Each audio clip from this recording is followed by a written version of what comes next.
You're listening to Star Jam on Club FM 94.3. അവസാനമായിട്ട് പരീക്ഷ എഴുതിയത് കോളേജിലായിരിക്കണം. ഫ്ലൈയിങ് കളേഴ്സിൽ പാസ്സായോ? പാസ്സായി. ക്ലബ് ഫെമിലെ സ്റ്റാർ ജാമിൽ ഞാൻ റീനു, എന്റെ കൂടെ Shabareesh Varma. Fill in the blanks with suitable words. ഡാഷിനെ പരിചയപ്പെട്ടപ്പോൾ മുതലാണ് എന്റെ ജീവിതത്തിലെ ട്വിസ്റ്റുകൾ തുടങ്ങിയത്. Alphonse Kichu.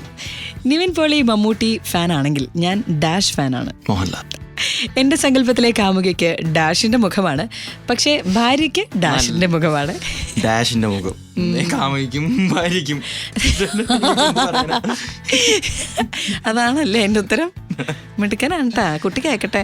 Cinema നടനായാൽ dash dash തുടങ്ങിയ കാര്യങ്ങൾ പെട്ടെന്ന് നടക്കും. അയ്യോ, ക്യൂ നിൽക്കാണ്ട് ഏതൊരു സിനിമയ്ക്കും കയറാം. ഒരു പബ്ലിക് സ്പേസിൽ നിന്ന് എന്തെങ്കിലും പറഞ്ഞാൽ കേൾക്കാൻ ആരെങ്കിലും ഒക്കെ ഉണ്ടാവും. ഓ, അപ്പൊ ഇനിയിപ്പോൾ ഒരു സിനിമയിൽ അഭിനയിച്ചേക്കാം. ഡാഷിന്റെ കൂടെ ഒരു പടമെങ്കിലും അഭിനയിക്കണം. മോഹൻലാൽ. പെട്ടെന്ന് നടക്കട്ടെ എന്ന് ആശംസിക്കുന്നു. ഡാഷ് ഇല്ലാതെ എനിക്ക് ജീവിക്കാനാവില്ല. മ്യൂസിക്. ഡാഷിനെ പോലെ ഒരു ഫ്രണ്ട് ഉണ്ടായാൽ മതി, 8ന്റെയോ 9ന്റെയോ പണി പുറകെ വന്നോളൂ. ശംഭു. സ്വയമാണ്. എന്തെങ്കിലും ഞാൻ ഡാഷിന് ഡാഷ് മേടിച്ചു കൊടുത്തിരിക്കും. എന്തെങ്കിലും ഞാൻ ആർക്കെങ്കിലും എന്തെങ്കിലും മേടിച്ചു കൊടുത്തിരിക്കും. 2 ഡാഷും ഫില്ലായി. ആർക്കെങ്കിലും ഒക്കെയാണ്, ഇപ്പോഴും വലിയ ലക്ഷ്യങ്ങളൊന്നും ഇല്ല. ഡാഷിന് ഒരു അടി കൊടുക്കണമെന്ന് പലതവണ എനിക്ക് തോന്നിയിട്ടുണ്ട്. ആർജറിയാണ് ഒഴികെ എന്ത് വെച്ചും ഫില്ല് ചെയ്യാം. Yes, come on. അൽഫോൺസ്. ഓ, അൽഫോൺസ് കേൾക്കുന്നുണ്ടോ നീ? ഇത് ഡാഷിനെയാണ് എനിക്ക് ഏറ്റവും പേടി. അൽഫോൺസിന്. ഞങ്ങൾ സ്കൂൾ മേറ്റ്സ് ആണ്, പക്ഷെ അങ്ങനെ ഇങ്ങനെ ഒരു കുഴപ്പക്കാരനായിട്ട് തോന്നിയിട്ടില്ലല്ലോ. ക്ലബ് ഫെമിലെ സ്റ്റാർ ജാമിൽ ഫിൽ ഇൻ ദ ബ്ലാങ്ക്സിനും മോശമല്ലാത്തൊരു മാർക്ക് മേടിച്ച്.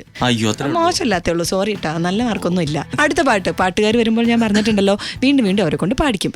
പാവാട തുമ്പാലെ തട്ടിയാലും കൂട്ടൊന്നും വെട്ടല്ലേ തൊട്ടാവാടി, അങ്ങേതോ നാട്ടി നീ പൂമാരൻ, പെണ്ണാളെ കൊണ്ടോവാൻ പോകും നേരം, നിറപറക്കിനി തിരിതെളുക്കണം, നിറപറയതു വേണം, കുരവയിടാൻ പോരും മുത്തോലം മുത്യമ്മേ.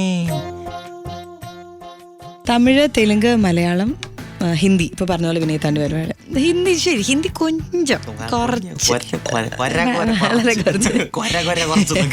വിനയ് താണ്ടി വരുവായ ഏമായ ഷീസാവേ, പിസ്സ, ഇങ്ങനത്തെ സിനിമകളൊക്കെ നിങ്ങൾ വേറെ ഉണ്ട്. വെപ്പം എന്ന് പറഞ്ഞൊരു ഗൗതം സാറിന്റെ പ്രൊഡക്ഷൻ ആണ്. ഈ പറഞ്ഞ സിനിമകളിലൊക്കെ വർക്ക് ചെയ്തിട്ടുണ്ട്. So tell me, Tamil versus Telugu versus Malayalam. അപ്പൊ അങ്ങനെ പറയണമെന്നുണ്ടെങ്കിൽ എനിക്ക് മലയാളത്തിൽ വളരെ കുറച്ച് എക്സ്പീരിയൻസ് ഉള്ളൂ. തമിഴിലാണ് ഞാൻ 5-6 വർഷം വർക്ക് ചെയ്ത്. അത് വർക്ക് ചെയ്ത് വളരെ കംഫർട്ടബിൾ ആയിട്ടുള്ള ഒരു സോണിലായിരുന്നു വർക്ക് ചെയ്ത്. ഒരുപാട് പഠിക്കാനും പഠിപ്പിക്കാനും കഴിവുള്ള ആൾക്കാരുടെ ഇടയിൽ ഒരുപാട് സജഷൻസ് പറഞ്ഞാൽ തന്നെ തുറന്ന് സ്വീകരിക്കാൻ മനസ്സുള്ള ആൾക്കാരുടെ ഇടയിലാണ് ഞാൻ വർക്ക് ചെയ്തിട്ടുള്ളത്. ആദ്യമൊക്കെ ഈ കാർട്ടൂൺ ഇംഗ്ലീഷ്, മലയാളം, തെലുങ്ക് സിനിമകളൊക്കെ ഡബ് ചെയ്യില്ല തമിഴിലേക്ക്, അങ്ങനത്തെ ഇതൊക്കെയായിരുന്നു. അതാണ് ആദ്യം വർക്ക് ചെയ്തിരുന്നത്. അത് ഭയങ്കര രസമാണ്. എന്നെ ഞാൻ പണിയിട്ടിരിക്കുക അതേപോലത്തെ ഇതൊക്കെയില്ല. അത് ഭയങ്കര ചെറുപ്പത്തിൽ എന്നെ ഒരുപാട് കൂട്ടുകാരെ കളിയാക്കുന്നു, നീ ആണല്ലേ ഇതൊക്കെ ഈ ജുറാസിക് പാർക്കൊക്കെ ഡബ് ചെയ്യും. നമുക്കത് അറിയില്ലായിരുന്നു. ഞാനിപ്പോഴാണ് ചിരിച്ചത്. അത് ഞാൻ പതുക്കെ സിനിമയിലൊക്കെ കയറുന്നു. സിനിമയിലുള്ള സമയത്തും ഇതൊക്കെ ചെയ്തിരുന്നു. ഒരു കാര്യം ചോദിക്കട്ടെ, ഇപ്പൊ ഈ സിനിമയിൽ വർക്ക് ചെയ്യാൻ വേണ്ടിയിട്ട് അല്ലെങ്കിൽ കംഫർട്ടബിൾ ആയിട്ട് വർക്ക് ചെയ്യാൻ നമുക്ക് എപ്പോഴും സൗകര്യം ചെന്നൈ ആണെങ്കിൽ കൂടുതൽ സാഹചര്യങ്ങൾ ചെന്നൈയിലാണ് കിട്ടുന്നതെന്ന് പറയുന്നത് ശരിയാണോ? ഇപ്പോഴത്തെ കാലത്ത് എങ്ങനെയാണെന്ന് എത്രത്തോളം അത് ശരിയാണെന്ന് എനിക്കറിയാം. എന്ന് പറഞ്ഞാൽ അവിടെ നല്ല സാഹചര്യം ഇപ്പോഴും ഉണ്ട്, ഇവിടെ ഉണ്ട് എന്നുള്ളതാണ് കാര്യം. പിന്നെ നമ്മുടെ തെന്നിന്ത്യൻ സിനിമയുടെ ഒരു ഈറ്റില്ലെന്ന് പറയുന്നത് മദ്രാസ് ആയിരുന്നല്ലോ പണ്ട് തൊട്ടേ. ഈ 4 ഇൻഡസ്ട്രിയും ഓടിക്കൊണ്ടിരുന്നത് അവിടെ മദ്രാസിലായിരുന്നു. അപ്പൊ അതുകൊണ്ട് ആ സംസ്കാരം അത്ര ഹൈ വോളിയത്തിലുള്ളതുകൊണ്ടായിരിക്കാം ചെന്നൈയിൽ സിനിമാക്കാര് വളരെയധികം. ശരി, ഈ ഡൈനോസോറിനെയൊക്കെ നമ്മൾ ഡബ് ചെയ്തല്ലോ, നമ്മളിങ്ങനെ ഒരുപാട് സാധനങ്ങൾ ഡബ് ചെയ്ത് വെച്ചിട്ടുണ്ടല്ലോ. അപ്പൊ കുറെ തവണയെങ്കിലും ആയി കഴിയുമ്പോൾ എന്തെങ്കിലും ഇതിൽ നിന്നൊരു മോചനം കിട്ടി എനിക്ക് സിനിമയെ കയറണം വിചാരിച്ചിട്ടില്ല. ഒരിക്കലും ഞാൻ വളരെയധികം ഞാൻ ഡബിങ്ങിൽ പോയിരിക്കണം എന്ന് ആഗ്രഹിച്ച് പോയി ചെന്നിരുന്ന ആളാണ്. അത് പ്രത്യേകിച്ച് ഇന്ന് എനിക്ക് ടോം ആൻഡ് ജെറി ഡബ് ചെയ്യാൻ തന്നു ഞാൻ സന്തോഷപൂർവ്വം ഞാൻ ചെയ്യും. അത്രയും ഫണ്ട് ഒരിക്കലും കിട്ടില്ല. കാർട്ടൂൺ അനിമേഷൻ മൂവി അതെന്തായിരിക്കും ഇംഗ്ലീഷിൽ നിന്ന് തമിഴിലേക്കോ അത് നമ്മൾ പ്രാദേശിക ഭാഷയിലേക്ക് ആ ജോലി ആണെങ്കിൽ തന്നെ കാർട്ടൂൺ കണ്ട് അതിലെ കഥാപാത്രങ്ങളായിട്ട് ജീവിക്കുകയാണല്ലോ നമ്മള്. ശരിക്കും നമ്മള് ഓരോ കഥാപാത്രങ്ങളും കാർട്ടൂണായിട്ട് ജീവിക്കുമ്പോൾ അതിന്റെ അത്രയും ഫണ്ട് വേറെ ഒന്നിലും ഇല്ല. അതിന്നും വർക്ക് ചെയ്യാൻ താല്പര്യപ്പെടുന്നു ഞാൻ. ഓ, നമ്മള് ഒന്നും ഇല്ലെങ്കിലും ഞാൻ ജീവിച്ചു പോവും. തീർച്ചയായിട്ടും ജീവിച്ചു. എനിക്ക് ഇപ്പോഴും അവിടെ ചെന്നാൽ ജോലി കിട്ടും, ഒരു പ്രശ്നമില്ല. ഒരുപാട് വർഷം ചെന്നൈയിലായിരുന്നു. അതെ. 250 ദിവസം പ്രേമം ചെന്നൈയിൽ തികയ്ക്കുമ്പോൾ 250 ദിവസത്തിലും വളരെ അധികം നാളുകൾ താങ്കൾ അവിടെ ഉണ്ടായിരുന്നു. തീർച്ചയായിട്ടും ഉണ്ടായിരുന്നു. ചെന്നൈയിൽ താമസിച്ചിരുന്ന ഒരു സെറ്റപ്പ് പറഞ്ഞു. അൽഫോൻസ് ഒക്കെ അവിടെ ഒരു കുടിസുമുറിയില താമസിച്ചെന്നൊക്കെയാണ് നമ്മൾ വായിച്ചതും കേട്ടതും ഒക്കെ. അതെ അതെ. ആ ഒരു അനുഭവം എങ്ങനെയായിരുന്നു? നിങ്ങൾ ഇത്രയും പേര് ഒരുമിച്ചുള്ള ഒരു താമസം, തകർപ്പുകൾ. അവിടെ കോളേജിൽ പഠിച്ചു അല്ലേ? അവിടുത്തെ കോളേജ് എന്ന് പറയുമ്പോൾ നമുക്ക് 1.5 ദിവസം മാത്രമേ ക്ലാസ് ഉള്ളൂ, ഉച്ച വരെ ക്ലാസ് ഉള്ളൂ, അല്ലെങ്കിൽ ഉച്ച തൊട്ട് വൈകുന്നേരം ഒരു 3 മണിക്കൂർ ക്ലാസ് ഉണ്ടാവുള്ളൂ. പിന്നെ അവിടുത്തെ എൻജോയ്മെന്റ് എന്ന് പറയുമ്പോൾ സ്റ്റുഡിയോസ് ആണ്. നൈറ്റ് ടൈംസ് 24 hours സ്റ്റുഡിയോ നമുക്ക് അവൈലബിൾ ആണ്. അപ്പോൾ ഇങ്ങനത്തെ മിക്സേഴ്സും ഇതും പല മൈക്കും സ്പീക്കേഴ്സ് ഒക്കെ കാണുമ്പോൾ നമ്മൾക്ക് അയ്യോ പഠിക്കണം എന്ന് അത്രയ്ക്ക് ആഗ്രഹത്തോട് തോന്നി ചെല്ലുകയാണല്ലോ നമ്മൾ. അങ്ങനെയൊക്കെ പോയതാ? അയ്യോ അവിടെ എന്ന് പറഞ്ഞാൽ ഞങ്ങള് പ്രസവിച്ച് കിടക്കൂലേ, അതേപോലെ കുഞ്ഞിന്റെ അടുത്ത് അമ്മ കിടക്കുന്ന പോലെയാണ് ഈ മിക്സറുകളും കമ്പ്യൂട്ടറുകളും എടുത്ത് ഞങ്ങൾ കിടന്നുറങ്ങി പഠിച്ചതാണ്.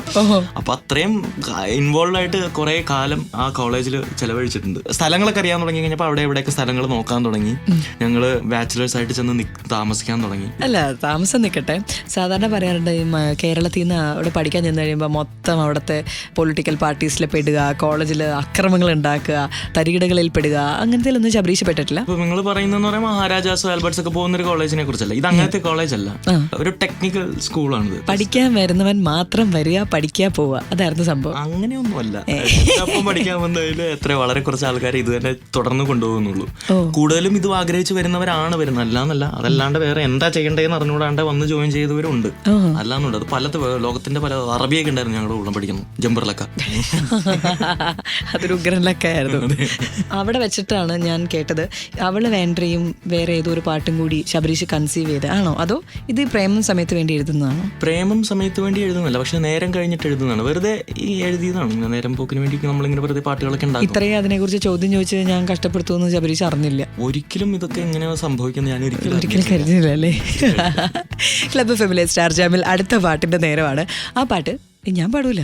കൂട്ടിൽ നിന്നും മേട്ടിൽ വന്ന പൈങ്കിളിയല്ലേ, തൂവെളിച്ചം കോരി നിൽക്കും പൂക്കണിയല്ലേ, ആകാശം താഴുന്നു നീഹാരം പോകുന്നു, കതിരൊളികൾ പടരുന്നു, ഇരുളലകൾ അകലുന്നു, ചുവന്ന് ചുവന്ന് തെളിഞ്ഞ് തെളിഞ്ഞ് ചുവന്ന് തൊടുത്ത മാനം നോക്കി. ക്ലബ് ഫെമിലെ സ്റ്റാർ ജാമാണ്. രേണുവിന്റെ ശബരീഷ് വർമ്മയ്ക്കും ഒപ്പം ഇവിടെ മാത്രം ടൺ കണക്കിന് ഫൺ, ടൺ കണക്കിന് മ്യൂസിക്.